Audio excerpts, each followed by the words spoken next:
মানুষের চোখে ধুলা দিয়ে মানুষের সাথে প্রতারণা করে আপনারা যে ক্ষমতায় যাওয়ার এজেন্ডা হিসেবে এই বৈষম্য বৃদ্ধি প্ল্যাটফর্মটাকে কাজে লাগাচ্ছেন, অপব্যবহার করছেন। রাজনৈতিক ছাত্র নেতারা ঢুকতে গেলে মব ক্রিয়েট করে তাদেরকে বিশ্ববিদ্যালয় থেকে বের করে দেওয়া হয়েছে।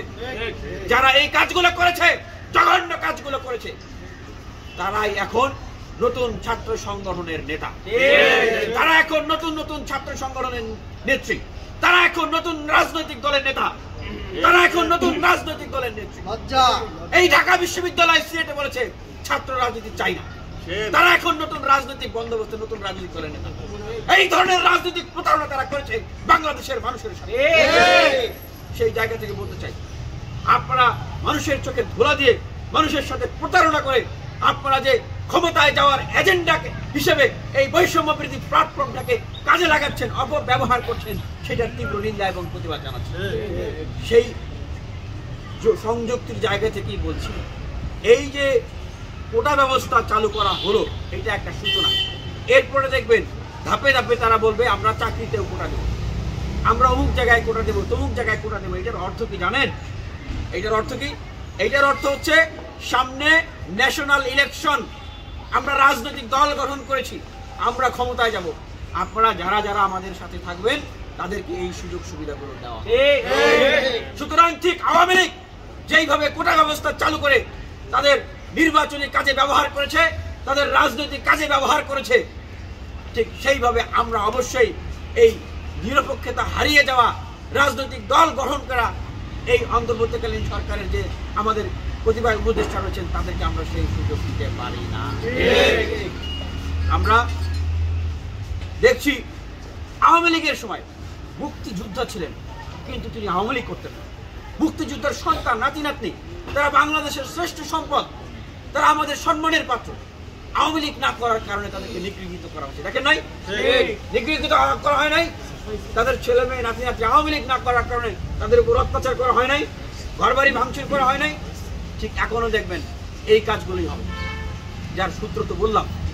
আমাদের ছাত্র অধিকার পরিষদের বক্তব্য স্পষ্ট, আমরা ক্ষমতার লোভে লোলুপ নই, আমরা বিপ্লবী চিন্তাধারাকে ধারণ করি। 18 সালে যদি এই ছাত্র অধিকার পরিষদের জন্ম না হতো তাহলে এই বাংলাদেশের 24-এর গণঅভ্যুত্থান হতো না। আমরা আগেও বলেছি, মুক্তিযোদ্ধারা যেমন বাংলাদেশের শ্রেষ্ঠ সন্তান, মুক্তিযোদ্ধারা যেমন বাংলাদেশের সূর্য সন্তান, তাদের ছেলে মেয়ে নাতি নাতনিরা আমাদের কাছে সর্বোচ্চ সম্মানের জায়গা। বৈষম্যমূলক কোটাগুলোর বিষয়ে কিন্তু সরকার এখন পর্যন্ত সিদ্ধান্ত গ্রহণ করে নাই। বাংলাদেশ ছাত্র অধিকার পরিষদ যার জন্মই হয়েছে কোটা সংস্কার আন্দোলনের অগ্নিগর্ভ থেকে, সেই ছাত্র অধিকার পরিষদ শিক্ষার্থীদের জন্য কাজ করে যাচ্ছে।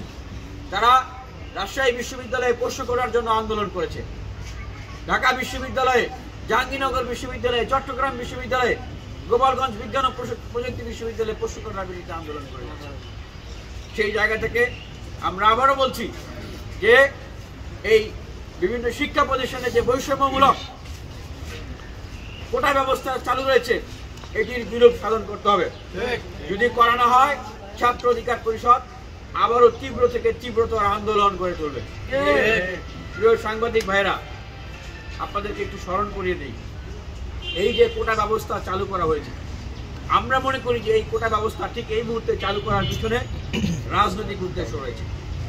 বর্তমান অন্তর্বর্তীকালীন সরকার তাদের নানাবিধ কর্মকাণ্ডের কারণে তারা এখন তুমুলভাবে বিতর্কিত, এবং তারা যে মূল দায়িত্ব নিয়ে ক্ষমতার আসনে অধিষ্ঠিত হয়েছিলেন, অর্থাৎ আহত এবং শহীদদের পুনর্বাসন করা এবং যারা আহত হয়েছেন তাদের চিকিৎসার ব্যবস্থা করা, এবং এই ফ্যাসিবাদী আওয়ামী লীগ তাদের রাজনৈতিক কর্মকাণ্ডকে নিষিদ্ধ করা, আগামী নির্বাচনে তাদের অংশগ্রহণের বিষয়টি নিষিদ্ধ করা, এবং প্রত্যেকটি অঙ্গন থেকে, ব্যবসায়ী অঙ্গন, আইন অঙ্গন, প্রশাসন, শিক্ষা অঙ্গন, প্রত্যেকটা অঙ্গন থেকে, বাংলাদেশের ব্যবস্থাপনা থেকে এই ফ্যাসিবাদের যে কাঠামো, সেই কাঠামোটাকে নির্মূল করে সংস্কার করা, এই সমস্ত কার্যক্রম পরিচালনা করতে তারা এখন প্রায় ব্যর্থ হয়ে গেছেন।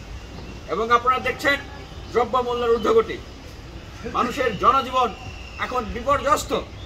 তারা সবচেয়ে বেশি যে সমস্যাটি ফেস করছেন সেটি হচ্ছে নিরাপত্তাহীনতা। আমরা আপনারা কেউই জানি না যে এইখান থেকে আমরা নিরাপদে রাতের বেলা বাসায় ফিরতে পারবো কিনা, আমাদের জীবন নিয়ে আমরা নিরাপদে বাসায় ফিরতে পারবো কিনা। সুতরাং ঠিক এই মুহূর্তে এই পরিস্থিতিগুলোকে ধামাচাপা দেওয়ার জন্য তারা এই ধরনের একটি ঘটনার অবতারণা করলেন। ঠিক শেখ হাসিনাও যেইভাবে ক্ষমতাকে নির্ধারিত করার জন্য নানান সময় নানান ধরনের এজেন্ডা ছুড়ে দিয়ে মানুষদেরকে বিভিন্ন দিকে বিভিন্ন এজেন্ডায় ধাবিত করবে।